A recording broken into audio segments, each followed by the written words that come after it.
축복합니다. 대구 동서교회 성도 여러분, 오늘은 종려 주일입니다.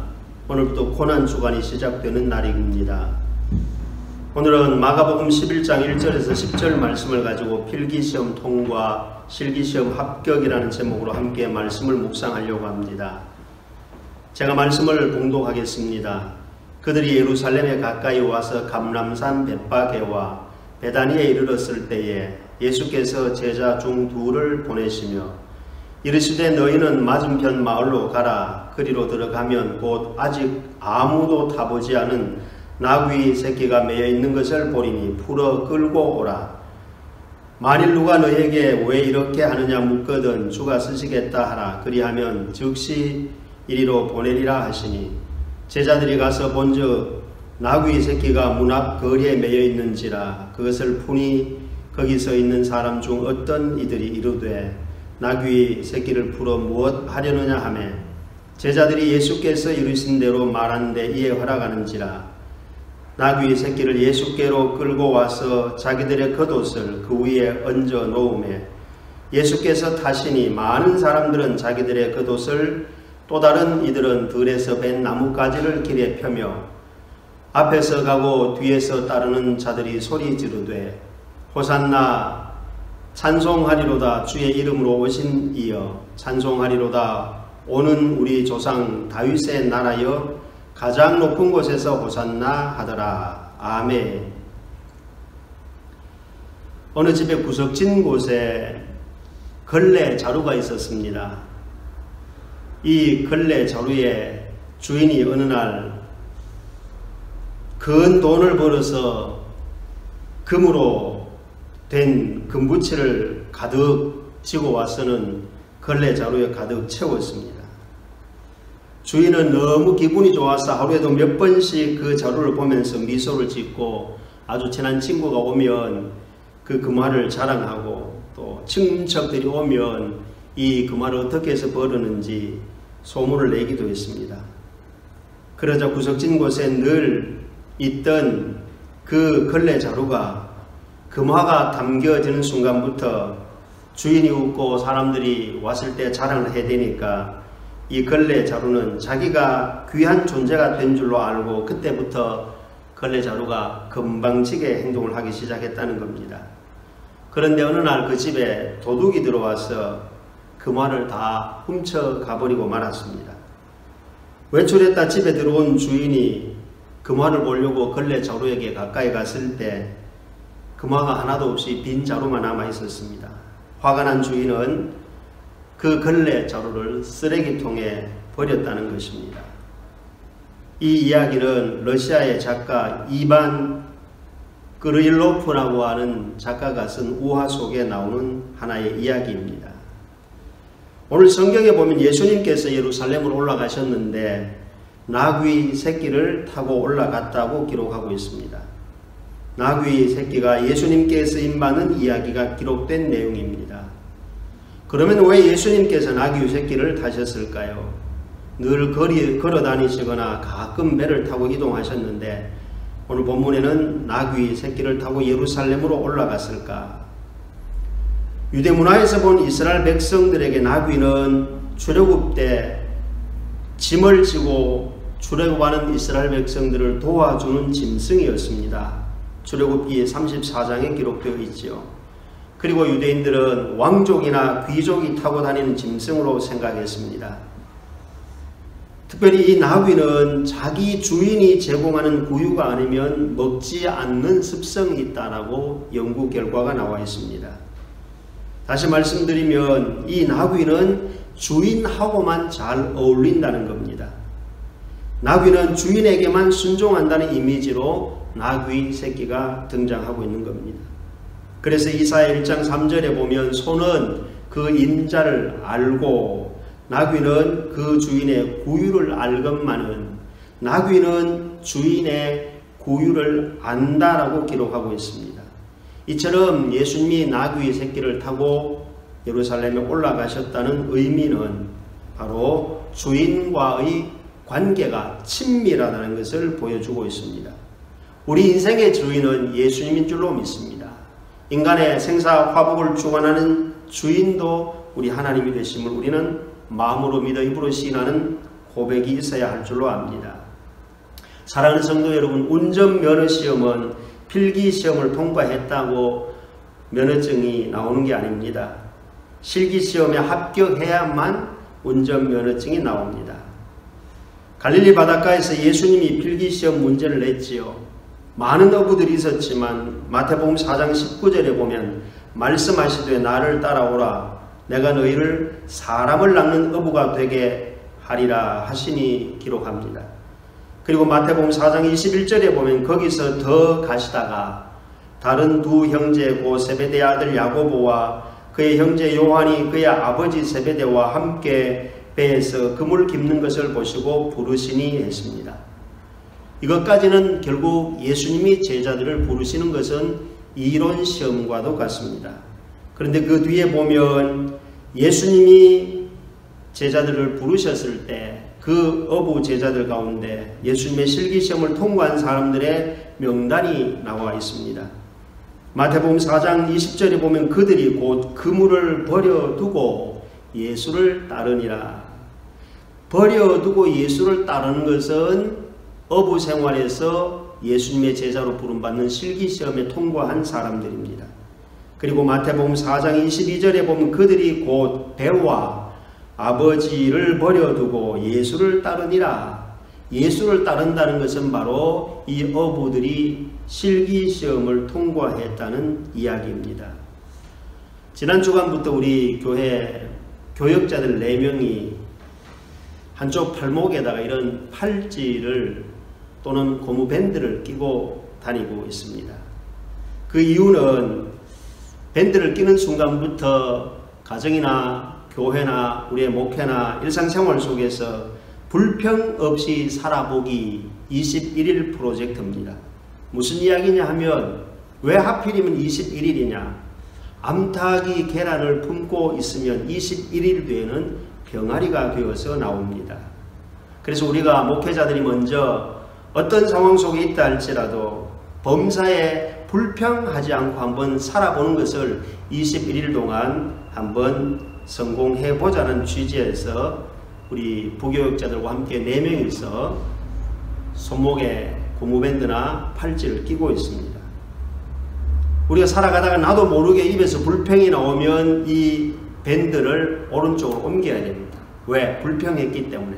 그리고 어떤 사람과 만나서 이야기하다가 상대방이 불평을 하면 내가 그 불평을 듣고 있으면 아차하는 순간에 상대방의 불평을 듣고 있으면 나도 불평에 동조한 것이 되기 때문에 또 다시 팔찌를 다른 쪽으로 옮겨야 됩니다. 무슨 이야기냐 하면 21일 동안 불평하거나 불평을 듣는 소리를 우리가 차단하기 위해서 이 팔찌를 끼고 살아보자는 실기시험과 같은 계획을 우리 목회자들이 하고 있습니다. 왼쪽 팔에서 불평했다면 오른쪽으로 옮겨가야 됩니다. 다시 첫날이 되는 겁니다. 누군가 불평하는 이야기를 들으면 다시 그 팔찌를 왼쪽으로 옮겨야 됩니다. 다시 첫날이 됩니다. 어쨌든 21일간 불평하는 것을 멈추고 불평하는 소리를 듣는 자리를 떠나는 그런 우리의 실기 시험, 실천하는 생활을 해보자는 취지에서 출발을 했습니다. 사랑하는 성도 여러분, 우리가 인생을 살아가면서 언제 어디서나 축구 경기처럼 전반전과 더 나아가서는 후반전, 때로는 이 축구 경기가 끝나지 않으면 연장전, 더 나아가서는 승부차기까지 갑니다. 그러나 인생의 경기는 연장전이 없습니다. 후반전도 없습니다. 승부차기도 없습니다. 오늘이 처음이고 오늘이 끝이라는 말입니다. 지금 저와 여러분이 어떻게 사느냐가 중요합니다. 오늘 본문 말씀에 보면 예수님께서 보내는 두 제자는 후반전을 생각하지 아니하고 예수님의 실기시험에 응답을 했습니다. 그래서 나귀 새끼를 예수님을 위해 데리러 갑니다. 뿐만 아니라 나귀 새끼 주인은 연장전을 전혀 생각하지 아니하고 6절 말씀에 보면 이에 허락하는지라 예수님의 실기시험에 참여했다는 말씀을 기록하고 있습니다. 우리는 지금까지 인생을 살아오면서 이론 시험을 많이 봤습니다.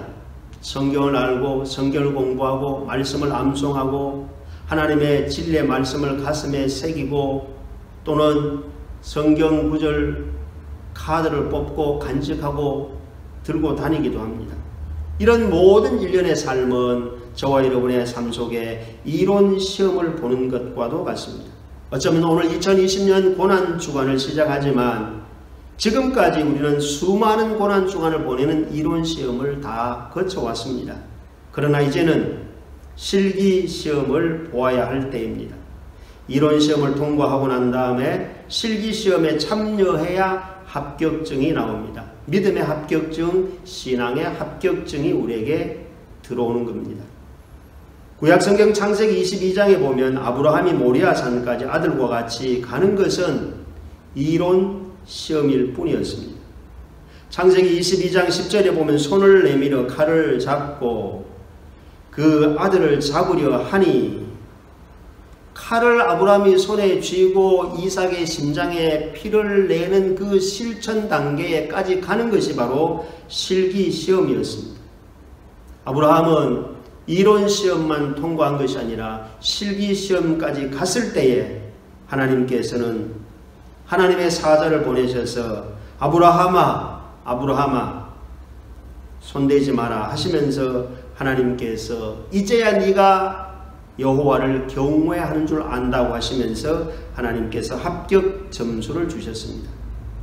그때 아브라함을 위해서 아들 이삭 대신에 죽을 수풀에 걸린 양 한 마리를 준비해 주시는 하나님의 은혜가 있었습니다. 오늘 본문에 보면 예수님이 예루살렘 수도로 올라가신 것은 출세를 위해서 올라간 것이 아니었습니다. 어떤 당선을 위해서 올라간 것도 아니었습니다. 예수님이 십자가를 지는 실기시험을 치기 위해서 예루살렘 수도에 올라가신 것입니다. 십자가를 지신 실기시험에 참여한 예수님은 하나님께서 3일 만에 다시 살리셨습니다. 할렐루야. 그렇습니다. 예수님이 나귀 새끼를 타고 예루살렘에 입성하신 것은 바로 아버지 하나님 앞에 실기시험을 통과하는 예수님의 모습을 성경은 기록하고 있습니다. 예수님이 실기시험을 치르기 위해서 십자가를 지시고자 나귀 새끼를 타고 예루살렘에 올라가시면서 십자가를 지셨지만 그 십자가를 지시고 그 자리에서 끝난 것이 아니라 예수님은 그 실기시험에 참여한 예수 그리스도를 3일 만에 다시 살리셨습니다. 그래서 요한복음 11장 24절 25절에 보면 나는 부활이요 생명이니 나를 믿는 자는 죽어도 살겠고 살아서 나를 믿는 자는 영원히 죽지 아니하리라 했습니다. 그렇습니다.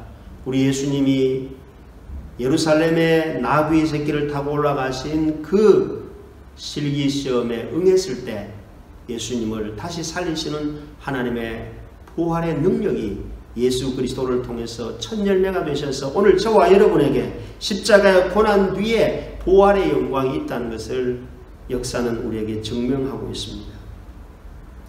저는 오늘 이야기한 토막을 하고 말씀을 마무리하려고 합니다. 브라질에 가면 상파울루에 쓰레기 처리장이 하나 있는데 그 쓰레기 처리장에 보면 리리카라고 하는 개가 한 마리 있다고 합니다.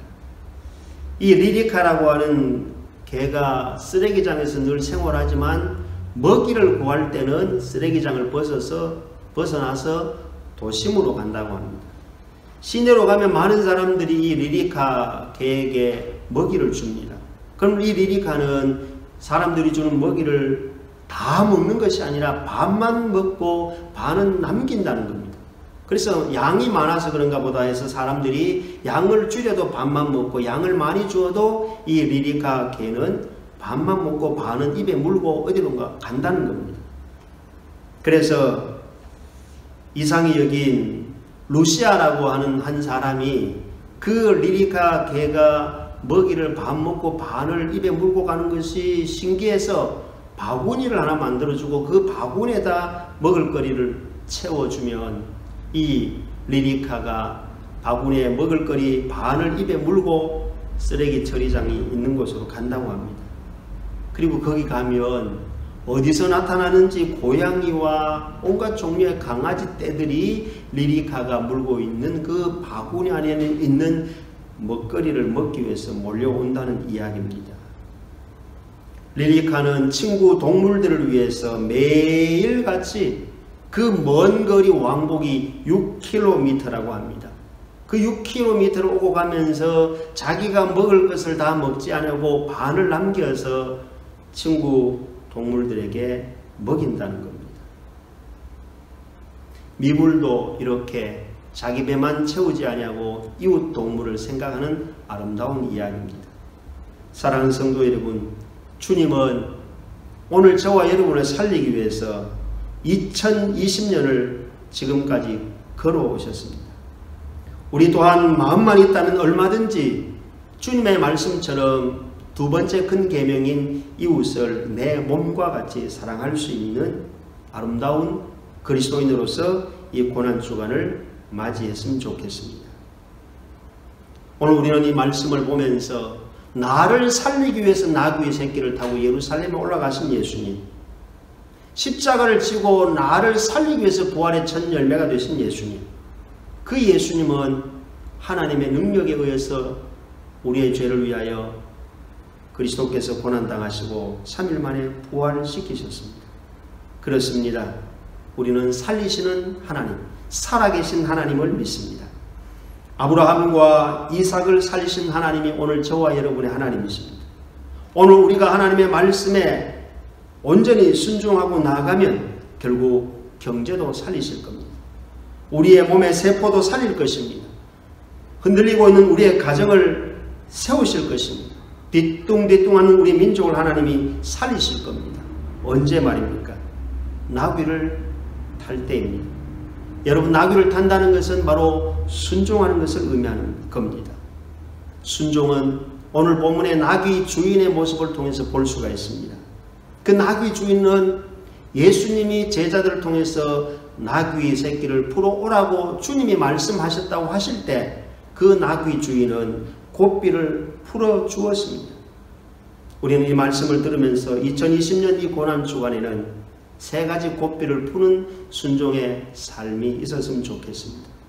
첫 번째는 저와 여러분이 내 생각이 옳다고만 하는 고집의 고삐를 풀 수 있는 순종의 삶이 일어날 수 있기를 바랍니다. 때로는 내 생각이 맞을 수도 있지만 돌아보면 내 생각이 전혀 아니다라는 후회할 때가 많습니다. 그러므로 우리는 그리스도인으로서 2020년 이 고난주간에 내 생각만이 반드시 옳다고 하는 그 고집의 고삐를 풀어서 하나님의 은혜의 보좌 앞으로 나갈 수 있기를 바랍니다. 두 번째는 나만 잘 되면 그만이다라고 하는 아집의 고삐를 풀 수 있기를 바랍니다. 하나님이 나를 위해서 독생자 예수님을 보내셨습니다. 이웃을 내 몸과 같이 사랑하라고 주님이 친히 우리에게 말씀하셨습니다. 그것은 무엇을 의미하는 겁니까? 나만 잘 되면 된다는 아집의 고삐를 풀어야 이웃이 보입니다. 그리고 주위 사람들이 보입니다. 우리는 이 한 해 고난주간을 맞이하면서 내 혼자만 잘 되면 그만이다라고 하는 그 아집의 고삐를 풀 때 우리는 하나님의 말씀에 온전히 순종하는 성숙한 그리스도인이 될 줄로 믿습니다. 그리고 세 번째 고삐는 시집살이라고 하는 고삐를 풀었으면 좋겠습니다. 가만히 보면 교회 생활도 시집살이처럼 하는 사람이 있어요. 주의 몸된 교회를 봉사하는 것도 보면 시집살이처럼 생각하는 사람이 있습니다. 사랑하는 성도 여러분, 우리는 그리스도인으로서 가정을 그리고 교회를 그리고 우리에게 각자에게 주어진 직분을 감당할 때 시집살이 한다는 그 고삐를 좀 풀었으면 좋겠습니다. 내 자신의 삶을 사는 겁니다. 내 살림살이를 사는 겁니다. 내 믿음, 내 신앙, 내 헌신, 내 봉사를 통해서 하나님의 나라가 이 땅에 이루어져 가는 것입니다. 오늘 본문에 등장하는 두 제자와 나귀 새끼 주인은 바로 그것을 풀었습니다. 그때 그 나귀를 타고 올라가신 예수님을 통해서 인류 구원의 완성이 이루어진 사실을 우리 가슴에 기억하면서 고난주간을 시작하는 저와 여러분, 많은 것들이 우리를 올라가매고 있다 할지라도 하나님의 말씀에 온전히 순종하는 고삐를 풀고 나갈 때 저와 여러분에게 인류 구원의 완성을 주신 주님의 평강과 하나님의 은혜가 우리의 삶 속에 흘러넘친다는 사실을 기억하고 살아가는 저와 여러분의 한 주간의 삶이 되시기를 예수님의 이름으로 축복합니다. 기도하겠습니다. 좋으신 하나님 아버지, 지금까지 하나님의 은혜로 살았습니다. 갈릴리에서 천국 복음을 전파하시던 예수님이 십자가를 지시기 위하여 나귀 새끼를 타고 예루살렘에 올라가신 하나님 말씀에 순종하기 위하여 올라가신 예수님의 발자취를 기억합니다.